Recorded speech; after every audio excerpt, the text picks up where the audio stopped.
మా నాయకుడు అనటం కాదరుణ, నేనంటున్నాను. మీ నాయకుడు కార్పొరేటర్కి ఎక్కువ, ఎమ్మెల్యేకి తక్కువ.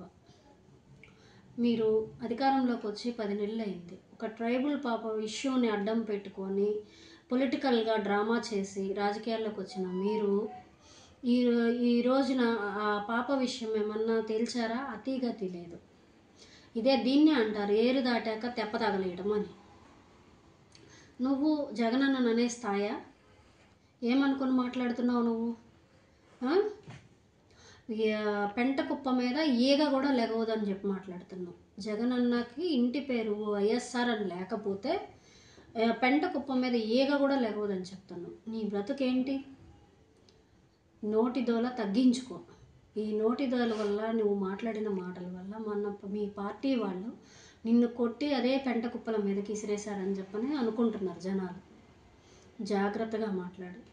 ఈసారి మాట్లాడేటప్పుడు పద్ధతిగా మాట్లాడు. ఒక ఎమ్మెల్యేగా, ఒక ఎంపీగా, ఒక సీఎంగా సొంతగా పార్టీని పెట్టి సొంతగా ఒక సింగిల్ మ్యాన్గా గెలిచినటువంటి ఘనత మా జగనన్నది. మీ నాయకుడు పొత్తులు పెట్టుకొని 3 పార్టీలు 3 జెండాలు కలిసి మోస్తే కానీ ఎమ్మెల్యే అవడానికి నానాగా తంటాలు పడ్డాడు. మీరా మమ్మల్ని మాట్లాడేది? మీ పర్సంటేజ్ ఎంత, మా పర్సంటేజ్ ఎంత? మా అన్న ఒక్కడిగా వచ్చినా కూడా మేము 1,30,00,000 మంది మా తరపున ఉన్నారు. మా పర్సంటేజ్ 40%. మీరు 3 పార్టీలు కలిసి మీరు వచ్చిన పర్సంటేజ్ ఎంత? మీరెంత? నువ్వు మాట్లాడేదేంటి? సరే, నీ మాటకే వద్దాం. మీరు అధికారంలోకి వచ్చాక మీరు ప్రజల తరపున స్టాండ్ తీసుకొని మీ నాయకుడు నిలబడి చేసినదేమైనా ఉందా? ప్రజల కోసం ఏం చేశారు మీరు? మొన్నటికి మొన్న రైతులు మాకు గిట్టుబాటు ధర లేదు అని వాళ్ళు ఆవేదన వ్యక్తం చేస్తే అప్పుడు మీరు ఎటెళ్ళిపోయారు? మీ నాయకుడు సనాతని ఎటెళ్ళిపోయాడు? ఆ రోజు ఏమైనా మాట్లాడా? ఆ రోజు మెట్లు పూజ చేసుకుంటూ కడుక్కుంటూ వెళ్ళిపోయాడు. ఇదేనా మీ నాయకుడి లక్షణం?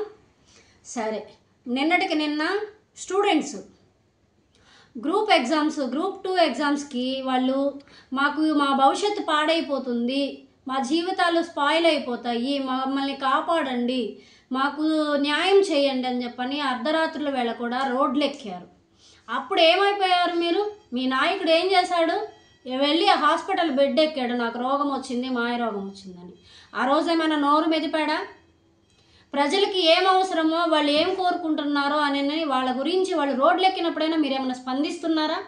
మరి మీరు ఆ రోజు చెప్పాడు కదా మీ నాయకుడు, నేను ప్రశ్నించడానికి వస్తున్నాను, నేను ప్రశ్నిస్తాను, ఎవరు తప్పు చేసినా నేను క్షమించను, నేను ప్రజల మనిషిని అని చెప్పి మాట్లాడాడు కదా. మరి అప్పుడు ఏమైంది? సరే, ఇంకొకటి, ఇప్పుడు వచ్చేసరికి సోషల్ మీడియాలో జగనన్న గురించి ట్రోల్స్ చేస్తున్నారా, మీమ్స్ చేస్తున్నారా? మీ నాయకుడు వేసే పిచ్చి వేషాలకి నేను సనాతనిని, నేను సాధువుని అని చెప్పి కాషాయ వస్త్రాలు ధరించి ఆయన వేసే కోతి చేష్టలకి ప్రజలు నవ్వుకుంటున్నారమ్మా.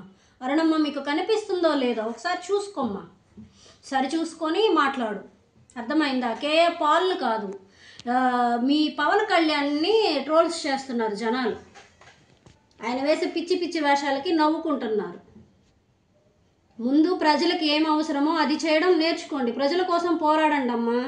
జగనన్నకి శవాల మీద రాజకీయాలు చేయాల్సిన అవసరమూ లేదు. లేదా ఆ పార్టీకి ఈ పార్టీకి కొమ్ము పట్టి వాళ్ళ కోసం వీళ్ళ కోసం ఆయన తలొంచి వాళ్ళ భజన చేయాల్సిన అవసరం జగనన్నకైతే లేదు. సొంతంగా వచ్చి ఒక్కడిగా వచ్చి అధికారాన్ని చేజిక్కించుకున్నటువంటి గొప్ప ఘనత మా జగనన్నది. అటువంటి ఆయన గురించి మాట్లాడే అర్హత కానీ అటువంటి పరిస్థితిగా చేసుకోవద్దని చెప్తున్నాను.